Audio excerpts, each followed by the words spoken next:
اس کے بعد میں نے یہ کرنا شروع کر دیا کہ جب وہ کالج میں پڑھتی رہتی میں کالج کے باہر گاڑی لے کر کھڑا رہتا، کیونکہ یہ میری ڈیوٹی تھی کہ میں اس کی بیٹی کی کڑی نگرانی کروں۔ ایک بار مالک نے کہا کہ انہوں نے اپنی بیٹی کا رشتہ اپنے بھتیجے سے طے کر دیا ہے اور حویلی میں بہت بڑا فنکشن ہے، اس لیے سارے انتظامات مجھے دیکھنے ہوں گے۔ میں نے کہا ٹھیک ہے مالک، جیسا آپ چاہیں گے ویسا ہی ہوگا۔ حویلی کو کسی دلہن کی طرح سے سجایا گیا تھا اور حویلی کے بیرونی طرف بہت وسیع قسم کا لاؤن بنا ہوا تھا، وہیں پر منگنی کی ارینجمنٹ کی گئی تھی۔ سارے انتظامات میں سنبھال رہا تھا اور دیکھ بھی رہا تھا کہ جب میری نظر حویلی کی جانب بے اختیار اٹھی، وہاں کھڑکی پر وہی لڑکی کھڑی تھی۔ پہلی بار میں نے اس کا چہرہ دیکھا تھا، البتہ اس کی آنکھوں کو میں اچھی طریقے سے پہچانتا تھا، کیونکہ نقاب میں بس ایک اس کی آنکھیں ہی تھیں جو نظر آتی تھیں۔ اس وقت شاید وہ مجھے ہی دیکھ رہی تھی۔ میں نے اس کی طرف دیکھا تو مجھے دیکھ کر اپنے آنسو صاف کر کے کھڑکی سے پیچھے ہٹ گئی۔ پتہ نہیں کیوں مجھے یہ لگ رہا تھا جیسے وہ اس رشتے سے ناخوش ہے، لیکن میں غلام تھا، ملازم تھا، چاہ کر بھی اس کی کوئی مدد نہیں کر سکتا تھا، اور ویسے بھی یہ تو وہ بھی اچھے طریقے سے جانتی تھی کہ وہ ایک جاگیردار کی بیٹی ہے۔ بیوی بھی کسی جاگیردار کی ہی بنے گی، کسی عام انسان کی نہیں۔ کچھ ہی دیر میں مہمان آنے شروع ہو گئے۔ منگنی کا جب فنکشن ہو رہا تھا اس وقت میں باہر ہی بیٹھا تھا، کیونکہ ہم ملازمین کو اندر جانے کی اجازت نہ تھی۔ وہ جاگیردار اپنی عورتوں سے سخت پردہ کرواتا تھا اور تھا بھی بہت سخت مزاج کا۔ اگلے روز جب میں اس لڑکی کو کالج چھوڑنے کے لیے جانے لگا تو پورے راستے وہ سسکیوں سے رو رہی تھی۔ پتہ نہیں کیا تھا اس کی سسکیاں سن کر میرے دل کو کچھ چھپا تھا۔ بہت جی چاہا کہ اس سے پوچھوں کہ وہ کیوں رو رہی ہے، لیکن کہیں نہ کہیں شاید وجہ میں جانتا تھا۔ یقیناً اس لڑکے کے لیے رو رہی ہوگی جس کے ساتھ وہ پارک میں جاتی تھی۔ میں کالج کے باہر گاڑی لے کر کھڑا ہو گیا۔ وہ گاڑی سے اتری اور کالج کے اندر چلی گئی۔ چھٹی تک میں وہیں بیٹھا رہا۔ وہ کالج سے باہر آئی تو گاڑی کے پیچھے بیٹھ گئی۔ وہ اب بھی رو رہی تھی۔ پھر مجھ سے کہنے لگی کہ تم بہت پتھر دل انسان ہو، تمہارے سینے میں شاید دل ہی نہیں ہے۔ میں نے کہا میں سمجھا نہیں بی بی جی۔ کہنے لگی جس کزن سے میرا باپ میرا رشتہ کرنا چاہتا ہے وہ اچھا انسان نہیں ہے، ایک نمبر کا شرابی ہے، نشہ بھی کرتا ہے، مار پیٹ بھی کرتا ہے، اور وہ میری زندگی برباد کر دے گا۔ میں نے کہا کہ آپ اپنے والد سے بات کریں۔ وہ کہنے لگی میرے باپ کو مجھ سے کوئی غرض نہیں، اسے صرف اپنی دولت سے غرض ہے کہ اس کی دولت کہیں باہر نہ جا سکے، حویلی کی مکینوں میں ہی تقسیم ہو جائے۔ میرے باپ کو بیٹی سے زیادہ اپنی عزت اور دولت پیاری ہے۔ ہمارے خاندان میں ظلم و زیادتی کا نشانہ صرف کام والی عورتیں نہیں بنتی، حویلی میں رہنے والی جاگیردار کی بیٹیاں بھی بنتی ہیں۔ اپنی جائیداد کو اپنے پاس رکھنے کے لیے ہماری شادی تو کسی آوارہ لڑکے سے کر دی جاتی ہے یا پھر بے جوڑ رشتہ جوڑ دیا جاتا ہے، اور اگر کہیں رشتہ نہ ملے تو کلام پاک سے شادی کر دی جاتی ہے۔ ساری زندگی کے لیے اسے قرآن پاک کے ساتھ ایک کمرے میں بند کر دیا جاتا ہے، اسے پاک بی بی کا نام دے دیا جاتا ہے۔ پتہ نہیں یہ ظلم و زیادتی کب ختم ہوگی۔ خدا کے لیے تم میری مدد کرو، میں تمہاری شکر گزار رہوں گی۔ میں نے کہا کہ میں آپ کی کوئی مدد نہیں کر سکتا، میں ایک غلام ہوں اور میرے والد نے ساری زندگی مالک کی نمک حلالی میں گزاری ہے۔ میں جانتا ہوں آپ کے ساتھ جو کچھ ہو رہا ہے غلط ہو رہا ہے، لیکن میں ایک غریب انسان ہوں، اس لیے چاہ کر بھی آپ کی مدد نہیں کر سکتا، ورنہ مالک مجھے نہیں چھوڑیں گے۔ میری بات سن کر وہ کہنے لگی کہ ٹھیک ہے، میں تمہاری مجبوری بھی سمجھتی ہوں، میرے پاس بس ایک ہی راستہ بچتا ہے کہ میں زہر کھا کر اپنی زندگی ختم کر دوں۔ اس کی یہ بات سن کر میری گاڑی کو بریک لگی تھی۔ میں نے پہلی بار پیچھے پلٹ کر دیکھا، وہ اپنے آنسو صاف کر رہی تھی۔ میں نے کہا دیکھیں آپ ایسا کوئی قدم نہ اٹھائیں، ہو سکتا ہے کہ جس سے مالک آپ کی شادی کرنا چاہتے ہیں وہ کل کو سدھر جائے، ایک اچھا انسان بن جائے۔ کہنے لگی کبھی نہیں، کبھی تم نے شرابی اور نشائی کو بھی بدلتے دیکھا ہے؟ میں جانتی ہوں کہ وہ میرے ساتھ جانور والا سلوک کرے گا، مجھے مارے گا، پیٹے گا، میرے ساتھ بہت برا سلوک کرے گا، اور میرا باپ تو اف تک بھی نہیں کرے گا، کیونکہ اسے صرف اپنی جائیداد سے غرض ہے جو اس کے پاس رہے گی۔ اس لڑکی کو واپس حویلی چھوڑ کر رات کو جب میں اپنے گھر گیا تو مجھے ٹھیک سے نیند نہیں آ رہی تھی۔ میں اسی لڑکی کے بارے میں سوچ رہا تھا۔ واقعی وہ ایک جاگیردار کی بیٹی ہو کر بھی مظلوم تھی، بے قصور تھی، میں چاہ کر بھی اس کی مدد نہیں کر سکتا تھا۔ ایک بار وہ مجھ سے کہنے لگی اگر تم میری مدد کر دو اور مجھے بھگانے میں میرا ساتھ دو تو میں تمہاری بہت شکر گزار رہوں گی۔ تم نہیں جانتے وہ شخص کیسا ہے، وہ مجھے مار ڈالے گا، وہ بہت برا شخص ہے۔ میں جانتا تھا کہ جس سے مالک نے اپنی بیٹی کی منگنی کی تھی وہ ایک عیاش قسم کا نوجوان تھا، شرابی بھی تھا اور ہر قسم کا نشہ بھی کرتا تھا، اور یقیناً عورتوں پر ہاتھ بھی اٹھاتا ہوگا۔ پتہ نہیں مالک کو اپنی بیٹی سے محبت تھی یا پھر پیسے سے پیار تھا۔ میں نے سوچا کہ مجھے اس کی مدد کر دینی چاہیے، پھر جو ہوگا دیکھا جائے گا۔ میں نے کہا، جس لڑکے کے ساتھ تم کالج سے جاتی تھی کیا وہ واقعی اچھا انسان ہے؟ کہنے لگی، میں اس کے بارے میں بھی کچھ نہیں جانتی، بس مجھے لگا اپنے کزن سے پیچھا چھڑوانے کے لیے وہ میرے لیے بہتر ثابت ہو سکتا ہے۔ میں نے کہا، کیا وہ تمہاری مدد کر سکتا ہے؟ اگر میں تمہیں اس تک پہنچا دوں تو کیا وہ تمہیں عزت کی زندگی دے گا؟ وہ رونے لگی، کہنے لگی، میں یہ بھی نہیں جانتی۔ میں نے کہا، تو پھر تم چاہتی کیا ہو؟ وہ کہنے لگی، ایسا کرو تم مجھے کسی ایسی جگہ چھوڑ دو جہاں میں محفوظ رہ سکوں اور اپنے باپ کے ہاتھ نہ لگ سکوں۔ میں نے کہا، ٹھیک ہے، میں کوشش کروں گا۔ میں نے اپنے ایک دوست سے بات کی، کیونکہ شہر میں ہی میرا ایک دوست رہتا تھا، وہ بھی ایک امیر گھرانے کی لڑکی کا ڈرائیور تھا۔ میں نے اسے کہا کہ میں اپنی بیوی کو گاؤں سے شہر لانا چاہتا ہوں اور اسے 1 مہینے کے لیے پناہ کی ضرورت ہے۔ میں جانتا تھا کہ وہ شادی شدہ ہے اور بیوی بچوں والا ہے اور کافی شریف انسان بھی ہے۔ وہ 1-2 بار مجھے اپنے گھر بھی لے گیا تھا، کافی صاف ستھرا ماحول تھا۔ کہنے لگا، ٹھیک ہے۔ میں نے اپنے مالک کی بیٹی کو اپنی بیوی کہہ کر اس کے گھر چھوڑ دیا اور پھر واپس گاؤں چلا گیا۔ لیکن جب میں اسے کالج لینے گیا تو میں نے وہیں سے فون کر دیا کہ مالک، بیگم صاحبہ تو کالج میں ہے ہی نہیں، پتہ نہیں کہاں چلی گئی ہے، پورا کالج خالی ہے، میں انہی کا انتظار کر رہا ہوں۔ اس کا موبائل میں پہلے ہی پھینک چکا تھا تاکہ اس کا باپ اس تک نہ پہنچ سکے۔ یہ سنتے ہی اس کا باپ بری طرح سے گھبرا گیا، کہنے لگا، وہ کہاں جا سکتی ہے، تم نے اس کا خیال کیوں نہیں رکھا؟ میں نے کہا، آپ ہی نے تو مجھے کام سے بلایا تھا کہ کالج چھوڑ کر فوراً سے میرے پاس آ جاؤ۔ میں نے کالج چھوڑ کر واپس آ گیا، اب مجھے نہیں معلوم کہ وہ کہاں ہیں۔ بہرحال بہت چھان بین کی گئی، پوچھ گچھ بھی کی گئی، لیکن کسی کو بھی کچھ نہیں پتہ چلا کہ وہ کہاں گئی تھی۔ مجھ سے بھی بہت پوچھا گیا۔ میں نے کہا کہ مجھے تو آپ نے کام پر بلا لیا، ورنہ میں تو ان کے کالج کے باہر ہی کھڑا رہتا تھا۔ کہنے لگے کہ اس نے کبھی تم سے کوئی ایسی بات تو نہیں کی تھی؟ میں نے کہا، مجھ سے تو انہوں نے ایسا کچھ نہیں کہا، وہ تو کوئی بات کرتی ہی نہیں تھیں۔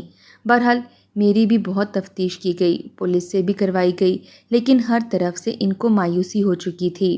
15 سے 20 دن بہت بھاگ دوڑ کی گئی، لیکن پتہ ہی نہیں چلا کہ وہ گئی کہاں ہے اور کہاں نہیں۔ میرے بابا بھی بہت پریشان تھے، اس کے دوستوں کو بھی کسی بات کا کوئی علم نہیں تھا۔ مالک ڈھونڈ ڈھونڈ کر تھک چکے تھے، لیکن کہتے تھے کہ جیسے ہی وہ نظر آئے اسے مار دیا جائے۔ اندر سے میں بھی بہت زیادہ خوفزدہ تھا، اپنے فون سے کسی سے بات بھی نہیں کر رہا تھا کہ کہیں میرا نمبر ٹریس نہ کیا جا رہا ہو۔ 1 سے 1.5 مہینہ گزر گیا تھا، میں اب بھی مالک کی گاڑی چلاتا تھا تاکہ انہیں شک نہ ہو، لیکن پھر انہوں نے کہا کہ وہ اپنی فیملی کے ساتھ کچھ عرصے کے لیے یہاں سے جا رہے ہیں، یہاں پر بہت بدنامی ہو چکی ہے۔ مجھے کچھ دن چھٹی مل گئی تھی۔ جیسے ہی وہ لوگ بیرون ملک جانے کے لیے روانہ ہو گئے، میں اپنے دوست کے گھر آیا تو مالک کی بیٹی، جس کا نام ہینا تھا، اب بھی محفوظ تھی، میرا بہت شکریہ ادا کر رہی تھی۔ میں نے کہا کہ آپ کے سب گھر والے جا چکے ہیں، اب آپ جہاں چاہیں جا سکتی ہیں۔ وہ کہنے لگی، میں کہاں جاؤں، میں کسی کو نہیں جانتی، کسی پر بھی بھروسہ نہیں کر سکتی۔ میں نے کہا، تو پھر میں کیا کر سکتا ہوں، مالک واپس آئیں گے تو مجھے تو وہی نوکری کرنی ہے، انہی کے ہی گھر پر۔ کہنے لگی، ایسا کرو تم مجھ سے شادی کر لو۔ میں نے کہا، کیا دماغ خراب ہے آپ کا، میں آپ سے شادی کر لوں گا تو مالک مجھے چھوڑیں گے نہیں۔ وہ کہنے لگی، میں ساری زندگی پردے میں رہ لوں گی، گھونگھٹ نکال کے رہا کروں گی، کسی کو پتہ نہیں چلے گا کہ تمہاری بیوی کون ہے۔ میں نے کہا، اور اگر پتہ چل گیا تو کیا ہوگا؟ کہنے لگی، نہیں پتہ چلے گا۔ میں نے کہا، میں آپ کو کوئی بھی عیاشیہ نہیں دے سکتا۔ کہنے لگی، مجھے کچھ نہیں چاہیے، بس میں اپنے اس کزن سے شادی نہیں کرنا چاہتی تھی، اور میں جانتی ہوں کہ میرا باپ مجھ پر رحم نہیں کھائے گا۔ میں نے اسے نکاح کر لیا اور اسے اپنے گھر لے آیا۔ میری والدہ ویسے بھی حیات نہ تھیں، بس ایک والد تھے جو بہت بوڑھے تھے، بیمار رہتے تھے۔ میں نے ہینا کو ایک سیاہ رنگ لا کر دیا، میں نے کہا وہ اسے اپنے ہاتھوں اور چہرے پر مل لیا کرے تاکہ لگے کہ اس کا رنگ بہت زیادہ سیاہ اور کالا ہے، وہ بالکل بھی خوبصورت نہیں ہے، اور کوشش کرے کہ سب سے پردہ کرے۔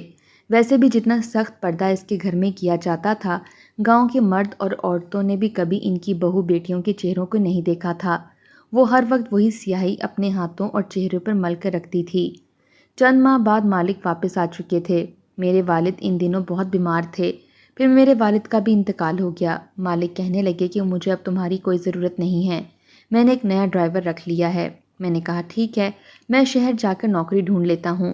میں نے ہینا کو ٹوپی والا برقع لا کر دیا تاکہ دوسرے برقعے میں اس کا باپ اسے پہچان نہ لے۔ ہاتھ پاؤں اس کے ویسے بھی کالے تھے۔ میں شہر جانے سے پہلے اسے حویلی میں لے گیا۔ میں نے کہا سائیں یہ میری بیوی ہے۔ کہنے لگے اچھا تو تم نے شادی کر لی؟ میں نے کہا جی ہاں، میں اپنے شہر سے جا رہا ہوں، اس لیے سوچا کہ آپ سے ملوا کر جاؤں۔ کہنے لگے ٹھیک ہے، اگر کبھی مجھے تمہاری ضرورت ہوئی تو میں تمہیں ضرور بلاؤں گا۔ میں نے کہا جیسے آپ چاہیں۔ یہ کہہ کر میں اسے بس میں لے کر بیٹھ گیا۔ وہ بہت خوف زدہ تھی، کہنے لگی تم مجھے کیوں لے کر گئے؟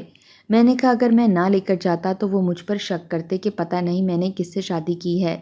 میں نے شہر میں بھی ایک ڈرائیور کی نوکری لے لی تھی اور ایک چھوٹا سا گھر لیا تھا۔ میرا ہینا سے صرف نکاح ہوا تھا، اب تک میرے اور اس کے بیچ میں ایسا کوئی بھی رشتہ قائم نہیں ہوا تھا، نہ کبھی اس نے اپنا حق مانگا اور نہ ہی میں نے۔